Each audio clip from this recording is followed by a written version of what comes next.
અમારા એક મિત્ર છે જિગ્નેશ દેસાઈ, ત્યાં સુરતમાં છે, મૂળ નવસારીના છે, રહે છે નવસારીમાં, સુરતમાં એની ઓફિસ છે. તમે ગૂગલ પર એનજે ફાઇનાન્શિયલ નાખજો, મ્યુચ્યુઅલ ફંડમાં they are one of the king's in India. NJ, ઘણાને નામ ખબર પડી ગયું હશે, ખ્યાલ આવ્યો? એનજે ફાઇન, એન એટલે નીરજ એનો પાર્ટનર અને જે એટલે જિગ્નેશ. આ જિગ્નેશ દેસાઈ છે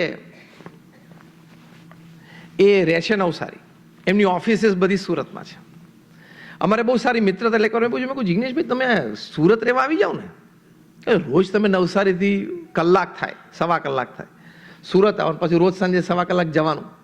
અને મેં કહ્યું એકચ્યુઅલી તો તમારા લેવલનું જે વર્ક કરતા હોય એ લોકોએ તો બોમ્બે દિલ્હીમાં કંઈક ઓફિસ હોવી જોઈએ, ત્યાં તમારે રહેવું જોઈએ. કારણ કે ભારતના લગભગ 20 શહેરોમાં એમની ઓફિસીસ છે. તો ખાલી મારી સામે આમ સ્માઇલ આપી એમણે. એટલે મેં કીધું કે if there is a personal reason you keep it with you, that you have the right. મને જો કહી શકતા હોય તો જ કહેજો, બાકી કોઈ એવું પર્સનલી ફેમિલી ઇસ્યુ હોય તો મારો કોઈ એવો આગ્રહ નથી. પણ આ તો મને વિચાર આવ્યો એટલે મેં એઝ અ ફ્રેન્ડ કીધું કે ના ના સ્વામી એવું કે એવું પર્સનલ નથી. પછી એને મને કહ્યું, સાંભળીને મારા આંખમાં જળજળી આવી ગયા. આ જિગ્નેશ દેસાઈ મને કહ્યું કે સ્વામી મારા પેરેન્ટ્સ વૃદ્ધ છે, એ લોકો નવસારી રહે છે. હવે એ લોકો નાનપણથી નવસારી રહ્યા છે એટલે એમનું જે કંઈ થોડું સોશિયલ સર્કલ બચ્યું છે, 5-7-10 જણ, એ બધા નવસારીમાં જ રહે છે.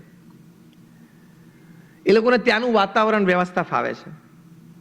એ લોકો કંઈ સુરત આવીને રહી ના શકે. અને મારે ને મારા પત્ની બંનેને નિયમ છે. હવે જિગ્નેશભાઈની અત્યારે ઉંમર 55ની આજુબાજુ હશે, 60, ને લગ્ન થયા છેલ્લા 25 વર્ષથી આ નિયમ એમના ને એમના પત્નીને બંનેને, કે રોજ સાંજે પપ્પા મમ્મી સાથે જમવાનું, જમ્યા પછી અડધો કલાક બેસીને વાતો કરવાની. પછી પપ્પા મમ્મી રિટાયર થાય એટલે કે એમના રૂમમાં જાય તો જિગ્નેશભાઈ એમના વાઈફ ભેગા જાય. જિગ્નેશભાઈ છે એમના પિતાના પગ દબાવે, એમના પત્ની છે એ એમના સાસુના પગ દબાવે. રોજ 15-20 મિનિટ પગ દબાવવાના, થોડાક આમ એમને ઊંઘમાં આવે એટલે પછી જ એમનું બેડરૂમ છોડીને બારણું બંધ કરીને બહાર જવાનું.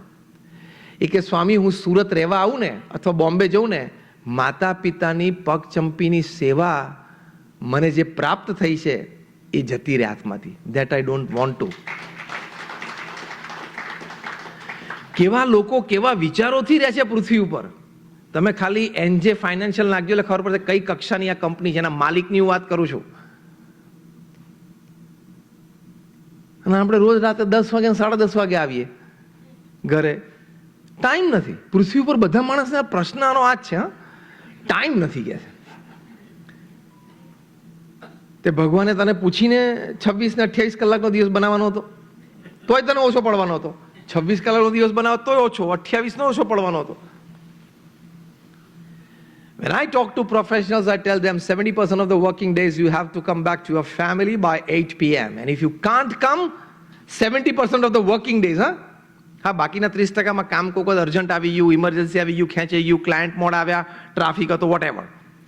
70% of the working days you have to come back to your family by 8 p.m. And if you can't come, let me tell you, you are a very poor manager of time and work. Very poor manager. Kumar Mangalam Birla રાત્રે 8 વાગે dining table ઉપર રોજ પહોંચી શકતા હોય તો તારે શેનો વહીવટ છે? તું કુમાર મંગલમ બિરલા કરતા મોટો છું? 8 વાગે એટલે કુમાર મંગલમ બિરલા પોતાનો ફોન બાજુના રૂમમાં મૂકી અને ફેમિલી ડિનર માટે ફેમિલી ડાઇનિંગ ટેબલ ઉપર આવી જાય છે. તારે શું પ્રશ્ન શું છે? તો કે if Kumar Mangalam Birla can do it, can you?